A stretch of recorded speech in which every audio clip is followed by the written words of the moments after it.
At kailangan sa simula pa lang, maaga pa lang, nililinaw na natin. Ang buhay ba na bigay ng Diyos ay itatrato natin na isang regalo na dapat nating ipagpasalamat at lasapin, o ito isang problemang dapat lutasin. With that kind of mentality, you will already be standing on one side of the fence if you were going to be restful or anxious in life.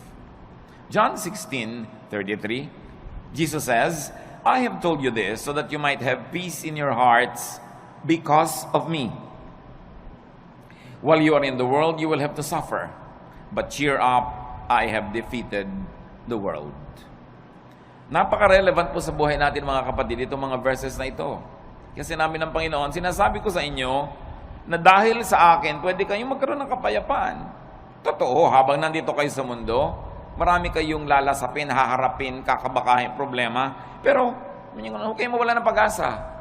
Pasiglahin nyo ang inyong mga kalooban dahil napagtagumpayan ko na ang sanlibutan.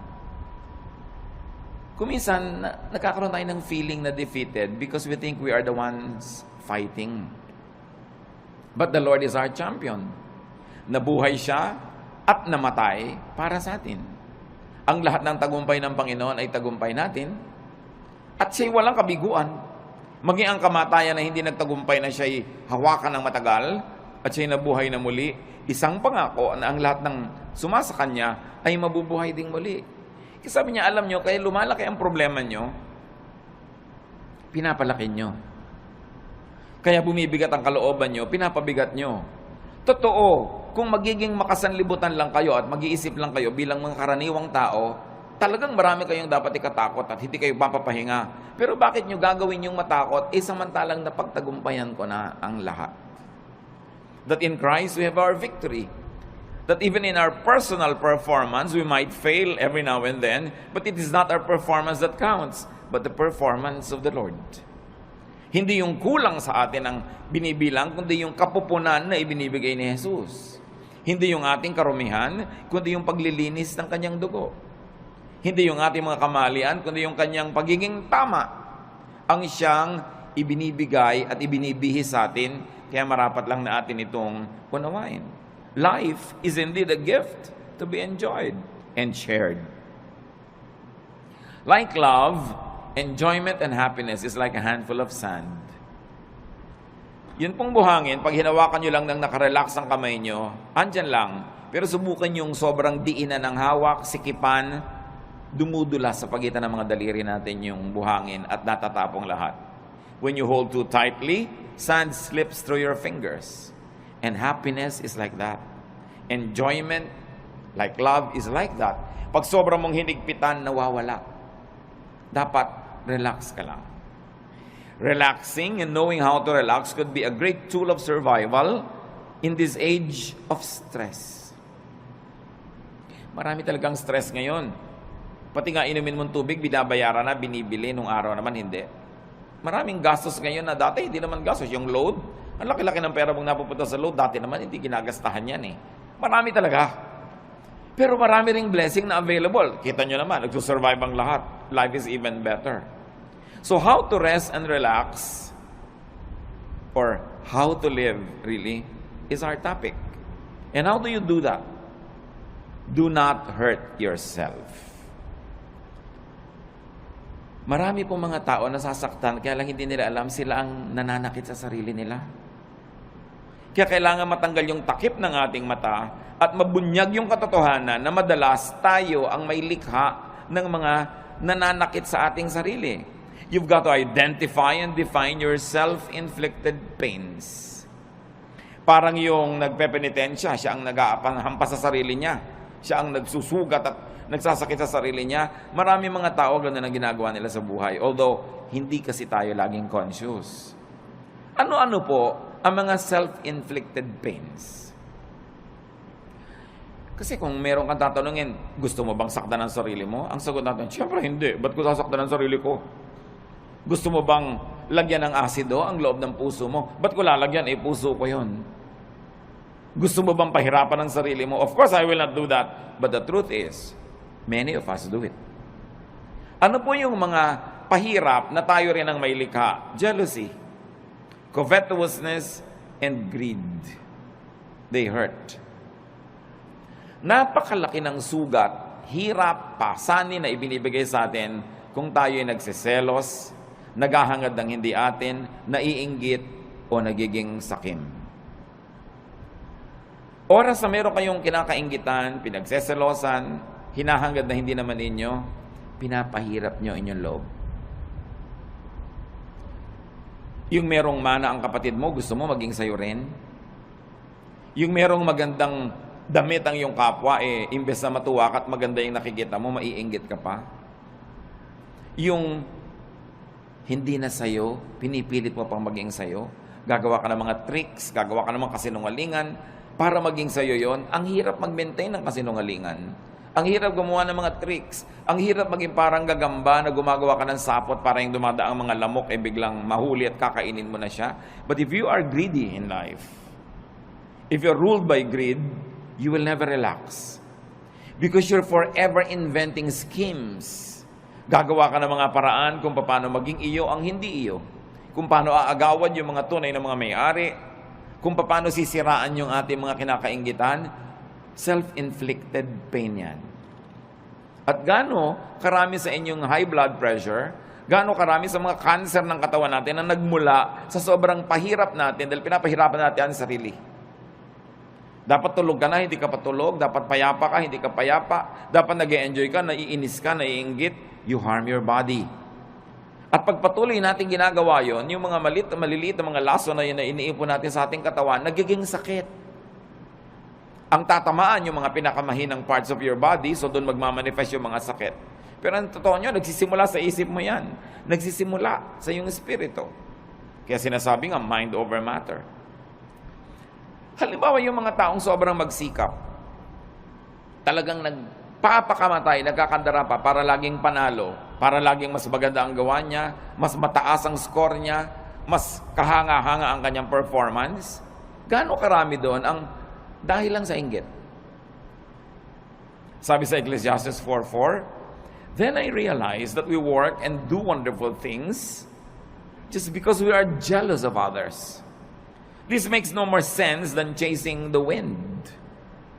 Si Solomon nagsasabi na pagtanto ko na ang dami nating ginagawang kadakilaan, ginagawa lang natin dahil inggit tayo sa iba. At gusto nating maging mas dakila tayo. Halimbawa, although hindi ko naman talaga alam ang intensyon ng mga gumawa nung malaking pinakamataas na building sa Dubai. Ang taas ng building para lang masabing nasa kanila yung highest building in the world. But what is the context of a tall building, for instance in Manhattan, in New York? Kasi wala nang space, itataas ba na itataas yung building mo? Kasi wala nang space. Pero sa Dubai, na ang lapad-lapad ng disyerto, na kahit ihiga mo yung building, ang haba-haba, everything is first floor, ang ginhawa sa lahat, pwede dahil may space, ba't mo tataasan para ka lang maging tallest building in the world? O ano nangyari sa kalagitnaan ng proyekto, bumagsak ang ekonomiya, so ngayon, kinailangang iligtas sila ng kabilang state para matuloy yung project, napalitan yung pangalan. So, ano pa ang mga pinagagagawa natin? Halimbawa, yung mga estudyante, bakit marami sa mga magulang tinutulak ang anak na tumaas ang grade? Dahil gusto ba nating tumalino siya? O dahil gusto lang nating matalo niya yung isang kakompetensya sa grade? Bakit kailangan ang laki-laki ng TV mo?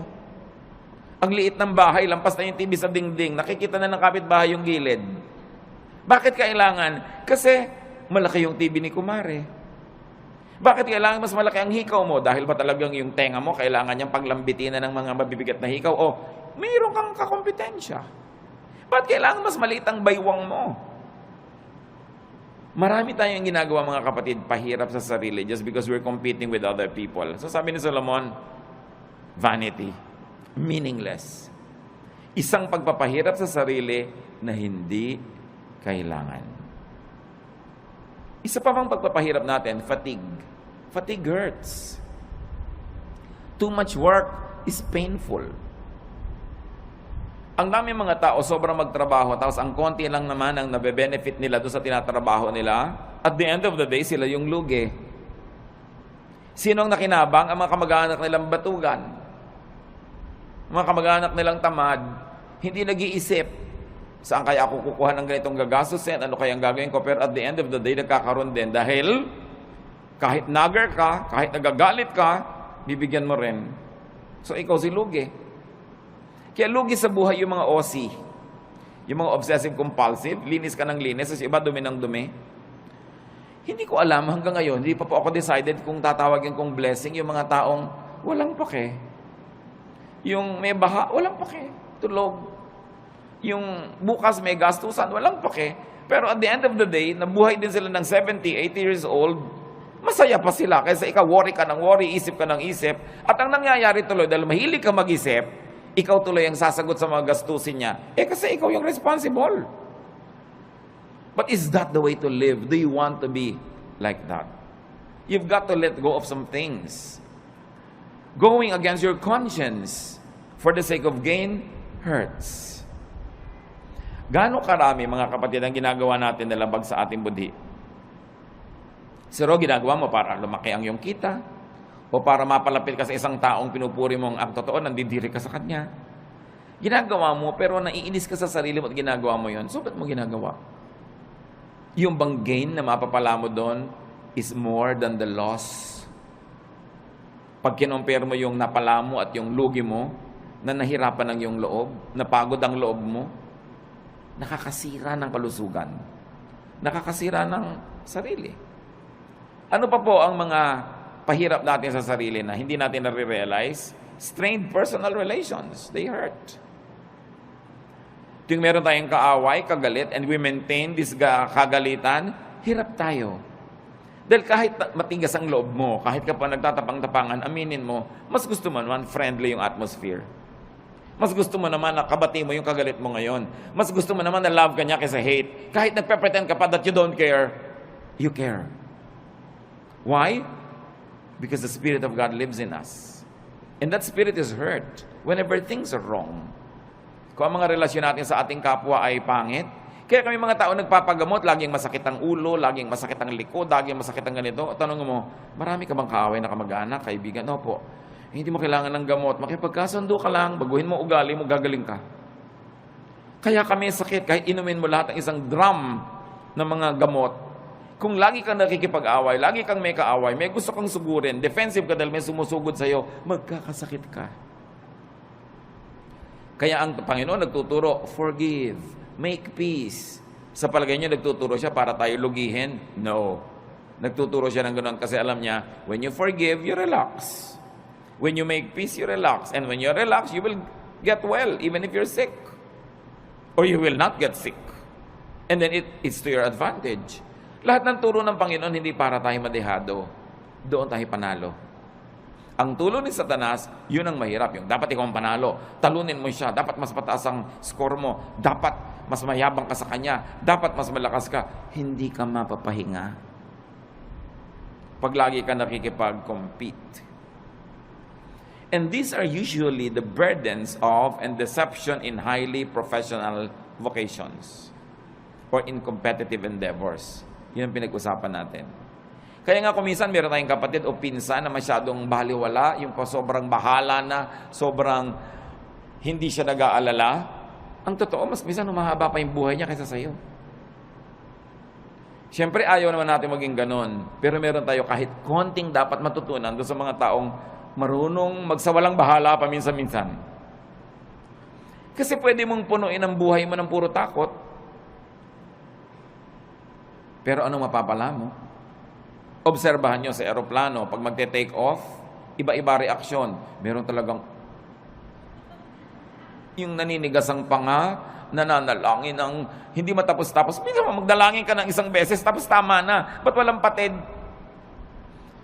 Para ka nalang laging natatakot, nagte-take konting tagtag ng aeroplano, takot at takot. Meron naman, kain ng kain, may natutulog. So, pare-pareho rin yung darating.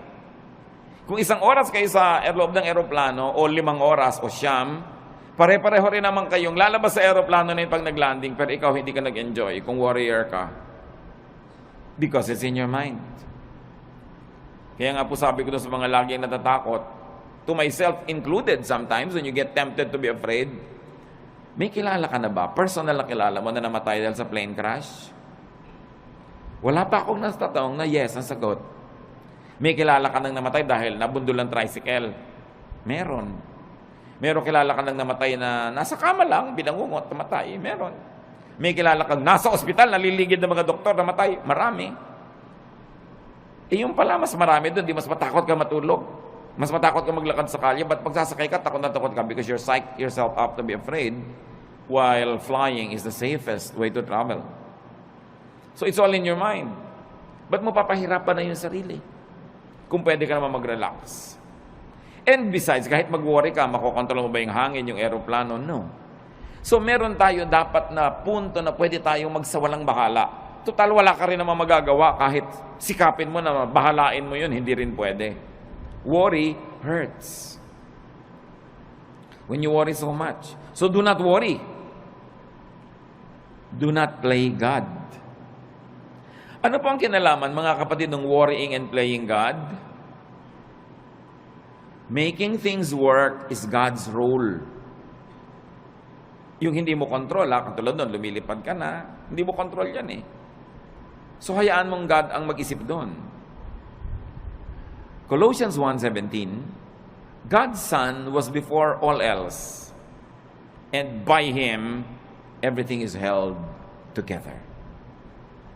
Sa pamamagitan ng Diyos Anak, ang lahat ng bagay ay nagkakakapit-kapit, nagkakalakip-lakip, umaandar ang mundo, umaandar ang sinukob, umaandar ang creation dahil sa Diyos Anak.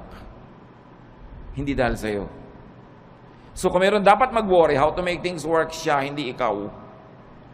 Ang dapat mo lamang gawin, yung papel mo. So kung engineer ka, i-check mo kung maganda ang makina ng mga aeroplanong chine-check mo. Kung ikaw ay may papel, gawin mo yon at pagkagawa mo nun, leave the rest up to God. Kaya mahalaga, ginagawa mo lang yung papel mo.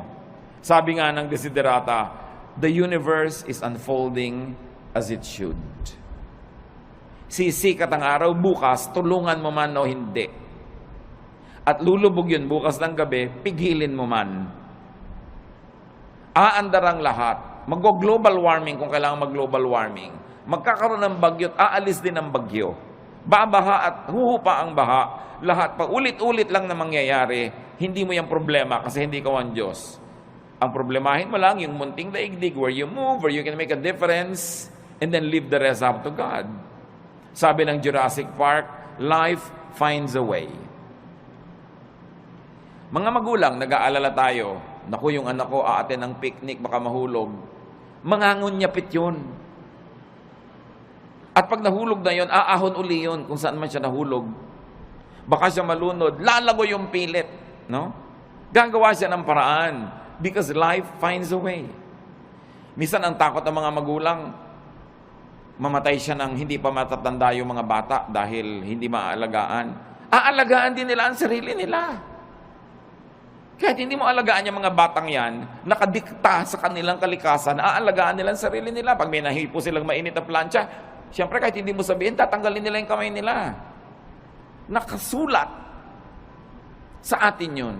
We were wired to survive, to reproduce, and to live the cycles of life that are assigned to us. So hindi natin dapat masyadong inaalala yan. Nakatakda yan. Huwag mo alalahanin ang shape ng bulkang mayon. Magiging perfect pa kaya yan ng matagal? Paano kung sumabog? May mga nagagano, nagwo-worry. Anong gagawin mo? Tingnan mo na lang siya. Kung hindi na siya perfect, tabi-tabingi, find another beauty in it. But enjoy it while it lasts. Maybe you have a provider complex, or a protector complex, or a teacher complex, but do it only up to a point. Do not overdo being a provider. Because even if you don't provide for your loved ones, they will find a way to continue living. Even if you don't protect them all the time, God designed them to protect themselves.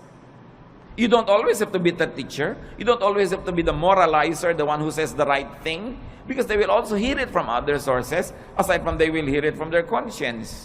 So don't play God, that's what we mean.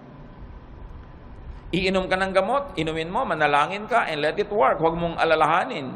Huwag mong buksan yung mga benda ng sugat mo para tingnan mo kung naghihilom na yung sugat mo. Dahil lalo na namang mabubulat-lat, dudugo lang. Let it heal by itself. Just do your part. It's important. Because when you over-worry, you get too tired and fatigue hurts. Pag pagod ang tao, bumababa ang immune system.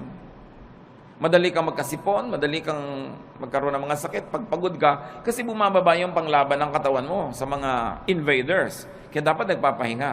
Observe design and load limits. You have to rest. Sa mga may mga bayani complex, rest.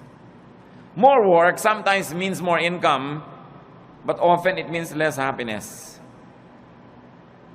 More income doesn't always mean more happiness. Maybe more pleasure for the people who depend on you, but not necessarily for you. At meron kang tungkulin sa iyong sarili. Bago pa man ang tungkulin mo kahit kanino, kailangang buhayin mo ang sarili mo, pasayahin mo ang sarili mo, ipahinga mo ang sarili mo, at huwag mong payagan kahit yung mga minamahal mo, napatayin ka, sipsipin ang dugo mo, istrohin ang dugo mo, nag-e-enjoy sila, tapos ikaw yung nangangalirang at natutuyo. You have a duty to yourself. Life is the primary duty of life.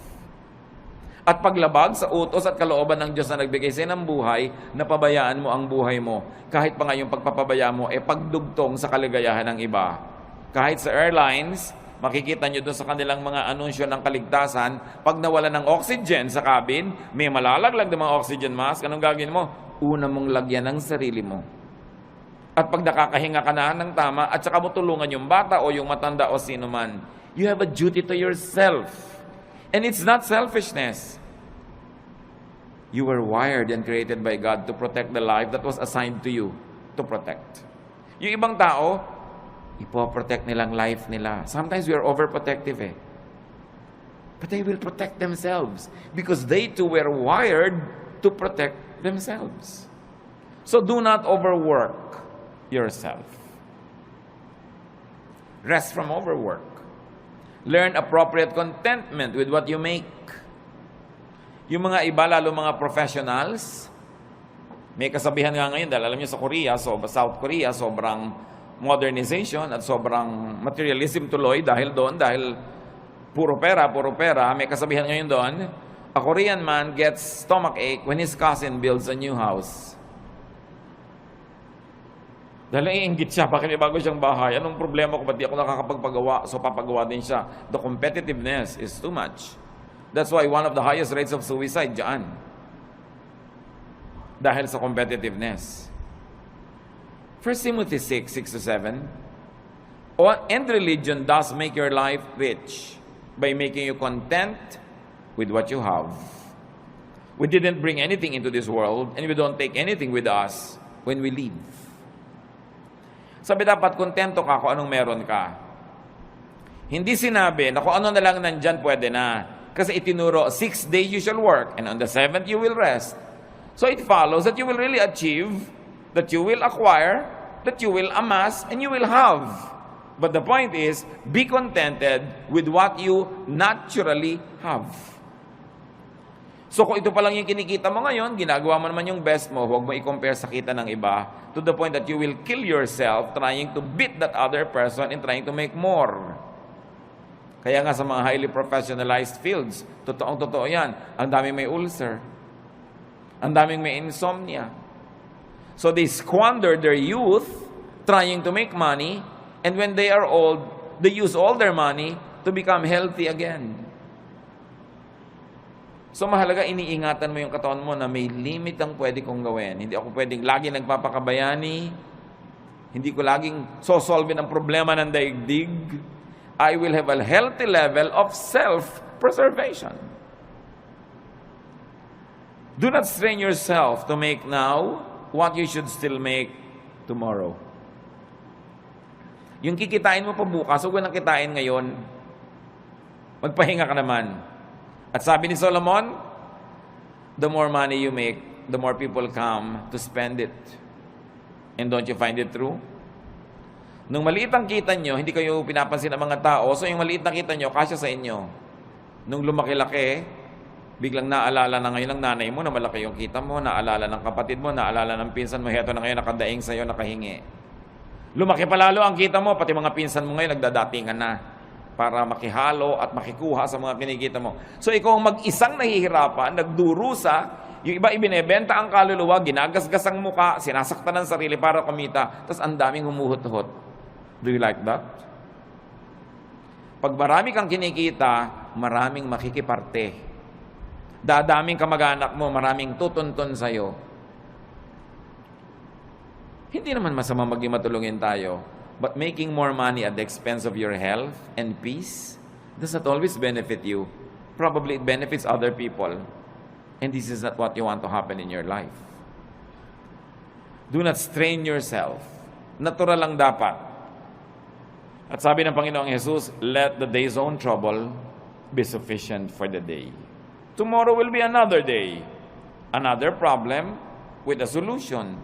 Do not try to solve the problems of tomorrow with today's solution because today's solution is only for today's problem. Parang yun ding pera mo, for today lang yun, so spend it. Paano bukas? Tomorrow, you will earn again and you will spend for tomorrow. But when you spend your income now for what you will still have to spend on today and tomorrow, kulang. Kaya dapat, hindi rin natin fast forward ang expense. Don't spend more than what you earn. And you should be responsible in handling your money. Kasi para hindi ka ma-stress at para hindi ma-stress ang mga mahal mo sa buhay. Kasi kung minsan sobrang kang relaxed, kaya namang pala nagkakaganon ang sobrang nahihirapan yung kasambahay mo. Magkakapera ka, gagastahin mo sa walang kwenta. Pagdating ng bill ng kuryente, ng tubig, itong kasambahay mo nagbabayad. So ang pinag-uusapan natin mga kapatid is how to rest and also how to let your loved ones rest. And that happens only when you are responsible. So responsible enough tayo. Do not be overly competitive, but don't also be overly sacrificing for others. Yung sobrang pagsasakripisyo para sa kapwa, hindi yan turo ni Jesus. Turo lang yan ng simbahan kumisan. Mark 6:31, a very interesting episode in the Lord's ministry. But so many people were coming and going that Jesus and the apostles did not even have a chance to eat. Then Jesus said, let's go to a place where we can be alone and get some rest. Sasabihin niyo ba, very un-Jesus yata?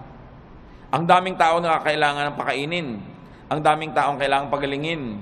Kailangan ipanalangin. Kailangan i-counsel. Kailangan turuan. Kailangan palayasan ng mga espiritong nakatira sa kanila. Pero pagod na sila. Ano sabi ni Lord? Shh, alik kayo. Tahimik tayo mawala dito. Iwan natin ang mga taong yan. Pumunta tayo sa isang lugar na tahimik na hindi na tayo masusundan. Magpahinga tayo at kumain doon. Do you do that? Mga kapatid, kung minsan, sobra kayong palatulong sa inyong mga kamag-anak at yung asawa niyo naman cooperative. Pero sinasabi niyo ba kung minsan sa asawa mo, huwag muna nating isipin yung mga kapatid mo at kapatid ko. Tayo muna magbakasyon. Dapat ganun. Hindi puro sakripisyo. Yung nakatira ka sa isang bahay na ang ingay-ingay, nakakatulig kahit sa katumingin na yung muka, siksikan. Hindi mo masabing sa asawa mong, minsan magmotel naman tayong dalawa, honey, para tayong dalawa lang, makapag-salarinan. Dapat mong ginagawa yun. Jesus showed us the way.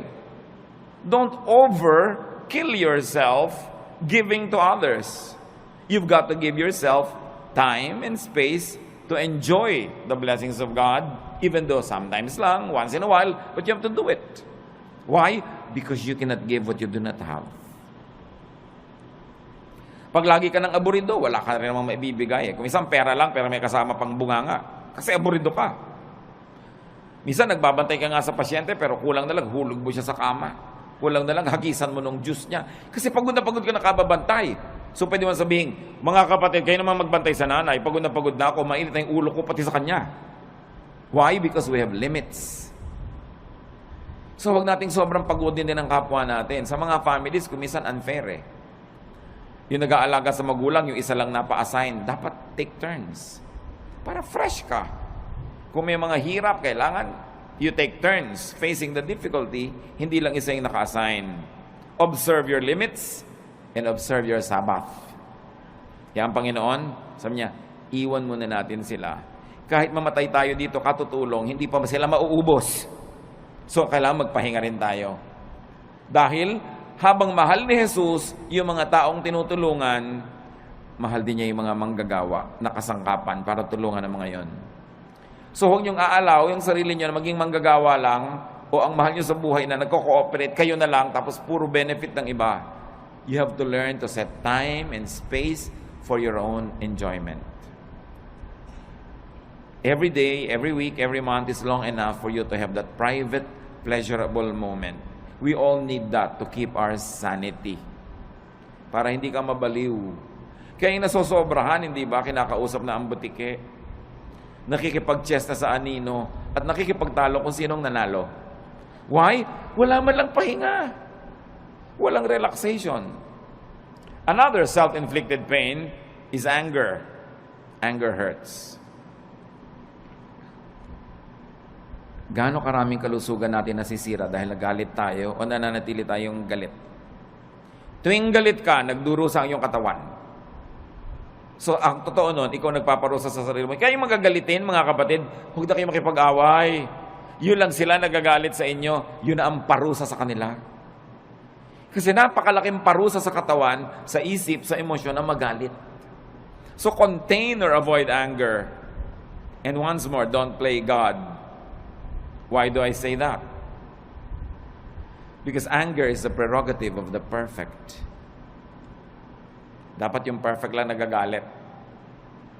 Yung author ng perfect moral law, pag na-break yun, dapat siya magalit. Siya yung author siya yung Diyos. Yung author ng natural law, siya dapat magalit when it's broken. Pero tayo, hindi naman author nakikibasa lang tayo. You are not perfect. You are not the author of morality or life. You are just a fellow creature, a fellow beneficiary and traveler, a fellow seeker, in fact, a fellow sinner. Kaya wala kang karapatang magalit. Isipin niyo mga kapatid, ano mga kinakagalit nyo? Kayo ba, Diyos? Ano mga kinakagalit natin? Perfect ba tayo? So may imperfection yung tao, pero perfect ka ba? Besides, you were not designed to be angry. Nung nilikha tayo ng Diyos, hindi niya tayo dinesign na magalit. Kaya pag nagagalit tayo, we go out of the design, we destroy the intentions of the manufacturer, and at the end of the day, we destroy ourselves. Hindi bagay sa atin magalit, hindi tayo dapat nagagalit. Your bodily system goes awry when you get angry. Nagkakasira-sira, nagkakawasak-wasak ang nervous system, electrical and chemical balances of your body naiiba pag nagagalit ka. Kaya mga ibang nagagalit, they become, sabi nila, temporarily insane. Nakakapatay.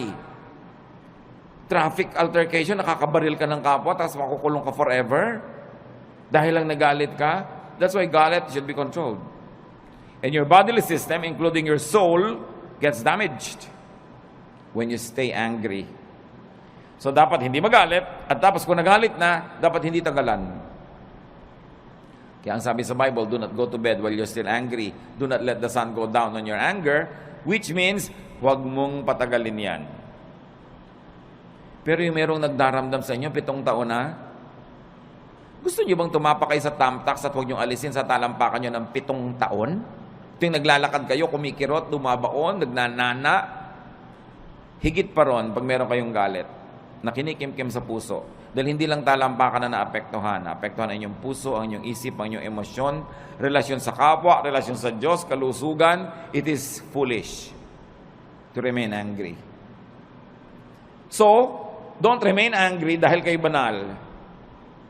Pero kung hindi kayo banal, at least be intelligent. Still don't be angry because it's not good for you. Huwag kayong magkimkim ng mga sama ng loob. Ibulalas nyo kung kailangan ibulalas o ipatawad nyo na lang, pero huwag niyong kimkimin. Huwag niyong kimkimin. Nararanasan nyo na ba na mapapadighay kayo, hindi nyo maidighay-dighay? Di ba ang hirap kimkimin? Subukan nyo magkimkim ng sinok. Ang hirap. At yung mga kinikimkim pa natin mga kung ano mga sama ng loob, may LBM kayo, kinikimkim nyo, ayaw nyo ilabas, ano mangyayari sa inyo? Di ba? Alam nyo mangyayari sa inyo? Masahol pa ron ang galit. But Satan is so deceptive that we don't realize that simple anger is destroying us. Pag nakita mo yung tao, tumataas ang presyon mo. Pag naalala mo siya, nawawalan ka ng ganang kumain. Baka maging violente ka pa. Lugi ka. So rest and relax.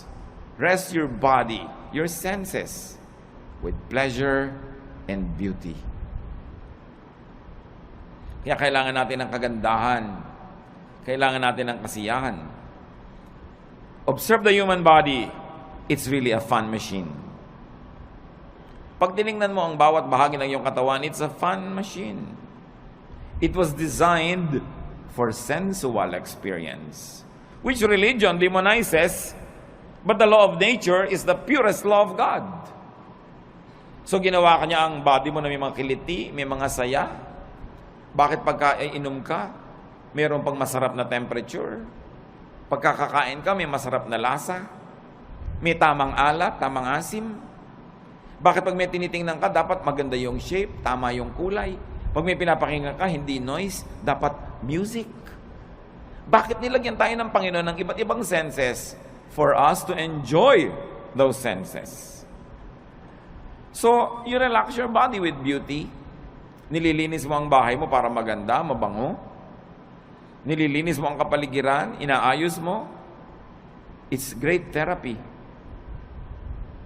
Please your eyes, your ears, your palate, your taste, your nose, your skin, your body.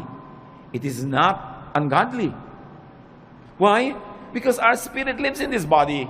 Kung ang gusto ng Panginoon, spirito ka na lang, di dapat sumakabilang buhay ka na. Tanggalin na yung spirito sa katawan. Pero inaalagaan natin yung katawan. Akala ng iba, pag relihiyoso ka, ini-ignore mo yung katawan mo. Taking care of your body is one of the highest forms of spirituality. Because your body is a gift from God. It is even called temple of the Holy Spirit. Do you want the temple to be ugly? Do you want it to be disorderly? That's not what you want for your temple. Psalm 139:14, and I praise you because of the wonderful way you created me. Everything you do is marvelous. Of this, I have no doubt. So people will be people. Humans will be humans. And it's not wrong to be human because we were created to be so. Do not pit spirituality against sensuality. Ang tunay na espiritualidad ay hindi puro pagtitimpi at pagde-deny ng senses mo. Inilagay yan for your enjoyment. It is a gift. And in fact, the senses are also doorways to the spirit. Marami mga sensual experiences nagiging pinto para pumasok ka sa spiritual world. Halimbawa, ang ganda-ganda ng worship singing. Di ba nadidinig yun ng tenga?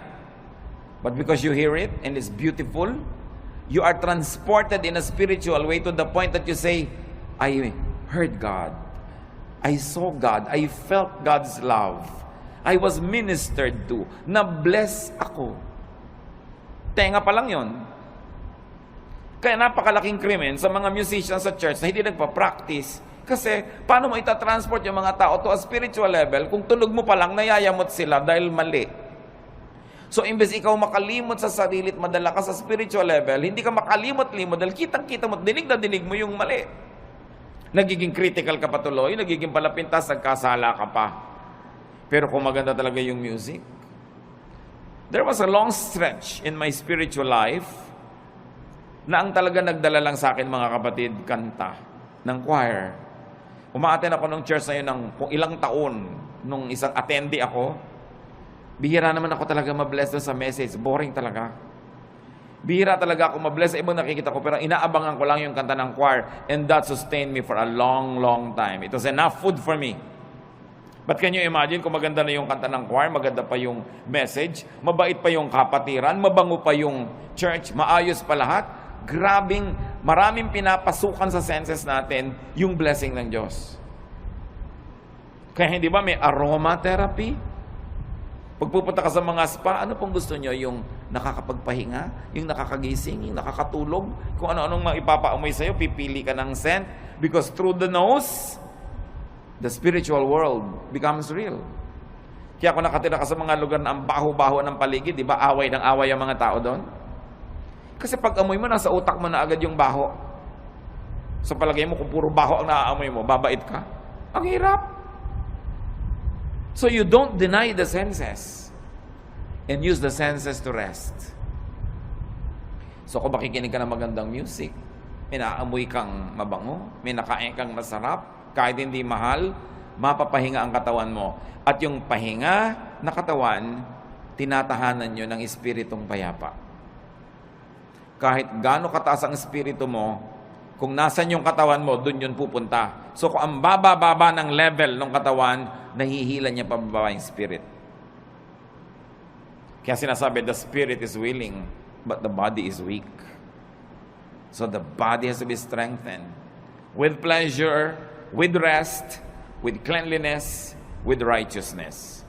So indulge your senses. It's an act of union with your Maker. Kung gustong makipagniig sa atin ng Diyos, diyan siya pumapasok sa mga pinto na yan, sa senses natin at sa ating brain. Kaya yan ang maraming paraan para tayo makakonekta sa Spirito. Your body, after all, is a temple of the Holy Spirit. Ecclesiastes 8:15. So I think we should get as much out of life as we possibly can. There is nothing better than to enjoy our food and drink and to have a good time. When we can make it through, then we can make it through this troublesome life that God has given us here on earth. Ano sinasabi ni Solomon na pinakamatalinong tao sa lahat? You must get the most out of life. You must get the most pleasure. You must get the most fruits. Eat the best when you can. Listen to the best. Have the best. Sabi niya, there is nothing better than to enjoy good food, a good drink, a good time. Why? Because life has a lot of troubles. It had a lot of troubles, it's having a lot of troubles, and it will present a lot of troubles. Iba na yung pinatatag ka na ng napakaraming magagandang karanasan, pampatibay sa'yo, pagka ikaw ngayon ay pinupukol, binabato, itinutulak, ginigiba ng mga pangit na karanasan, meron kang pagkukunan sa iyong alaala ng mga masasarap na mga kanaalaala, payapang mga moments in your life, and it will strengthen you. Kayo mga bata na pinalaki sa kalupitan, sa palo, sa walang pag-ibig, usually buong life halos disoriented sila. Unless kilalanin nila na kailangan nila magpatawad, magbagong buhay, at kilalanin nila yung pagbabago ng Panginoon, all their lives have become a slave of their dark past. Kaya mahalaga, pinapaganda mo hanggat maaari, lalo sa mga bata. Sabi ni Solomon, tuwing makakapag-enjoy kayo, mag-enjoy kayo.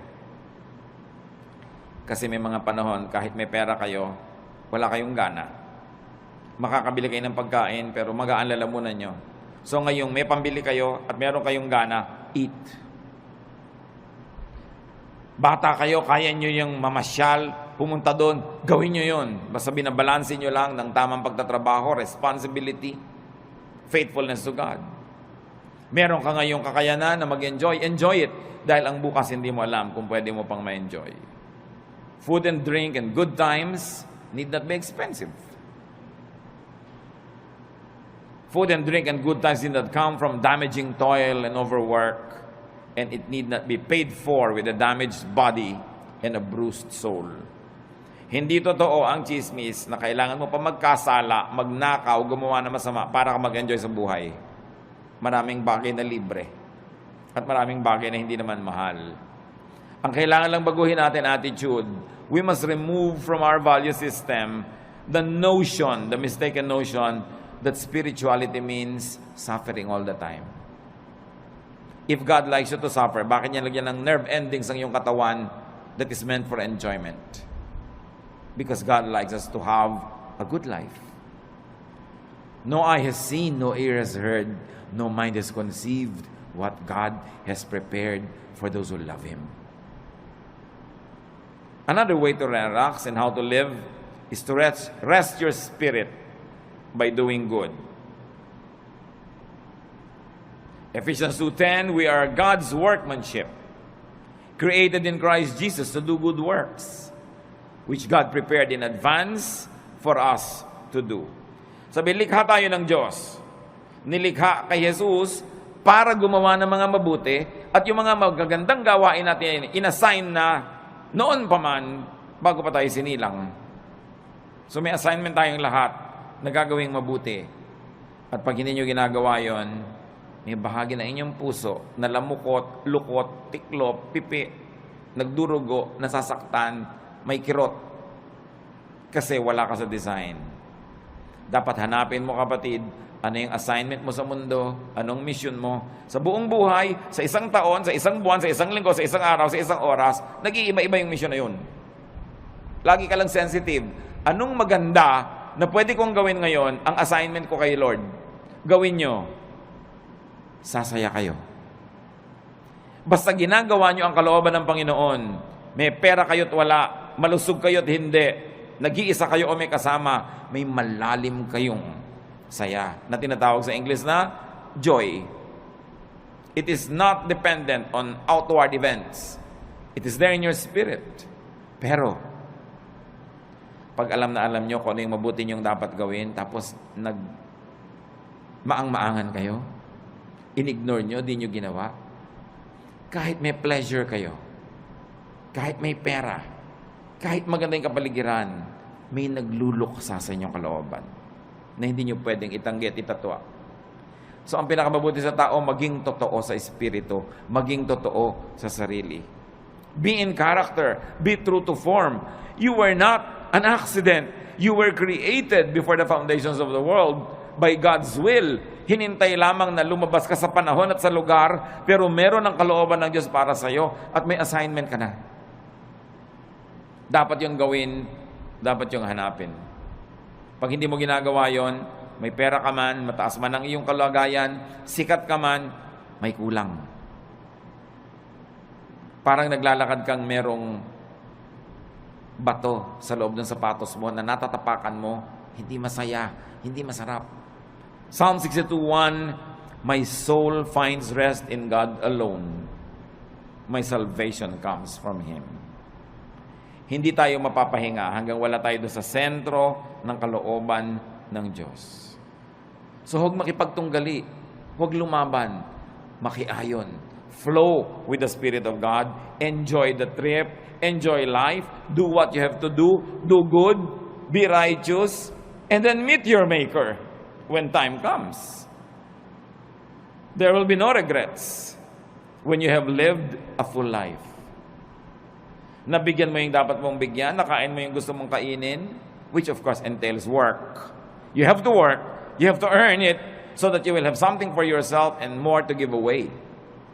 Kasama tunay na espiritualidad ang pagtatrabaho, yung pagiging responsible, but don't be overly responsible because you will only be full of stress.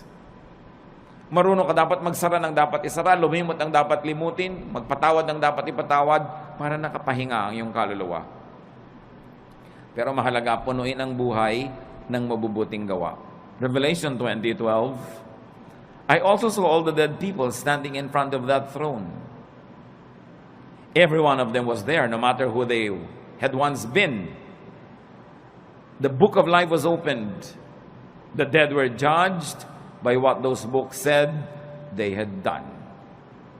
So lahat ng ginawa natin, ginagawa, gagawin pa, nakalista, at magiging basihan ng final judgment. Doing good places you in the path of God's blessings. Doing good gives balance and peace. Halimbawa, mga kapatid, nalilito kayo, gagawin ko ba mabuti o yung hindi mabuti? May masama sa akin, gagantihan ko ba ng mabuti o ng masama rin? Huwag na kayo malito. Gawin nyo na lang yung mabuti. Because God is a perfect accountant. Marunong siya mag-debit, credit, balance. Halimbawa, meron kang ginawa ng mabuti na hindi mo naman dapat gawan, sumobra. Sa palagay nyo, hindi ibabalik sa ni Lord yung sobra. Pero meron kayong dapat gawa ng mabuti, pero kulang ang ginawa nyo. Sa palagay nyo, hindi kayo sisingilin. Kumuha ka na lang ng tama. Huwag kang mag-alala na sumobra yung tama.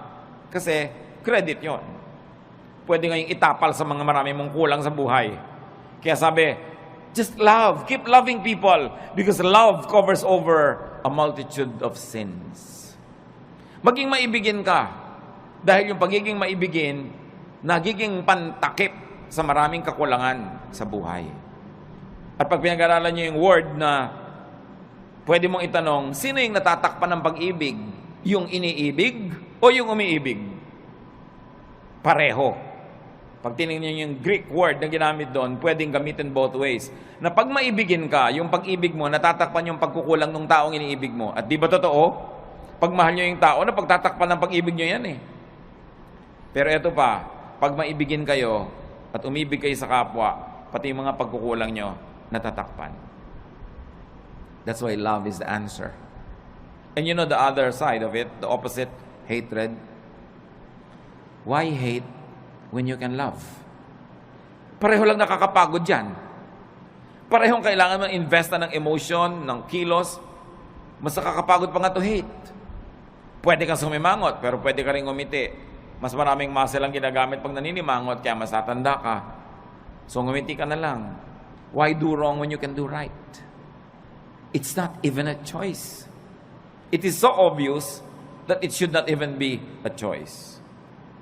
So doing good places you in God's blessings. And doing good is powerfully therapeutic. Ano ba dumarating yung panahon, mga kapatid, na naiinip kayo, nalulungkot, nababagabag, na-stress, kaka-nervous breakdown, nagkakaroon ng panic attack, do good. Therapy yun. Kesa mag-book mo kayo sa bahay, mainip, maghanap kayo ng magagawa para sa kapwa na mabuti. At sa pagbuhat nyo ng mga bigatin ng buhay nila, nakalipas ang maghapon, hindi nyo napansin, pati yung sarili nyong bigatin, nailampas na rin na itawid. Always do good. So rest and relax. Ecclesiastes says there is a time for everything. Work correctly, rest correctly, plant and harvest what you plant, and enjoy the harvest and share the harvest with people. In being kind, don't be unkind to yourself. Allow and let and help others rest and relax. Huwag nyo lang po i-apply sa sarili nyo yon. Dapat din kung may duty ka, gawin mo yung duty mo para yung kapwa mo makapag-relax din. Pag mga bantay kayo, hindi ka nagbantay, di doble ang trabaho ng iba dahil yung pagpapabaya mo kailangan nilang takpan. Mag-asawa kayo, responsable ang lalaki. Pag irresponsable yung babae, yung lalaki has to work double. Napapagod siya kasi nagpapabaya yung babae. Ganon din yung lalaki. Pag lalaki ka, hindi ka responsable, hindi mo ginagawa ang tungkulin mo, inoobliga mo yung asawa mong babae na siya ang gumawa ng dapat ikaw gumagawa. And it's unfair, it's unkind, and it will get back to you. Hindi ka man gantihan ng asawa mo, gagantihan ka ng langit. Again, because God is the greatest accountant. Debit, credit, balance. Magbabayad at magbabayad ka. Sa pagpapahinga natin, mga kapatid, tiyakin ninyo na hindi naman kayo nagiging pabigat sa iba, baka sobrang pahinga na yan. Kailangan responsible ka. And you must let others rest too by being responsible. Ama namin sa langit, salamat sapagkat pwede kami magpahinga. Maraming dahilan para kami mabahala, maguluhan, malito. Pero may isang dahilan para kami makarelax. At kayo yon. You are our God. You are our Creator. You're the author of life. You're God of heaven and earth. And you love us. Because of that, you guide us, you teach us, you correct us, and you balance our lives. Turuan niyo kami, Panginoon, na gawin ang dapat namin gawin bilang nilalang at magkaroon kami ng wisdom na ipasa inyo yung para sa inyo na siyang lumalang sa amin. That we should just be responsible humans but not play God. We should observe our limits and enjoy each day as we also do good things each day.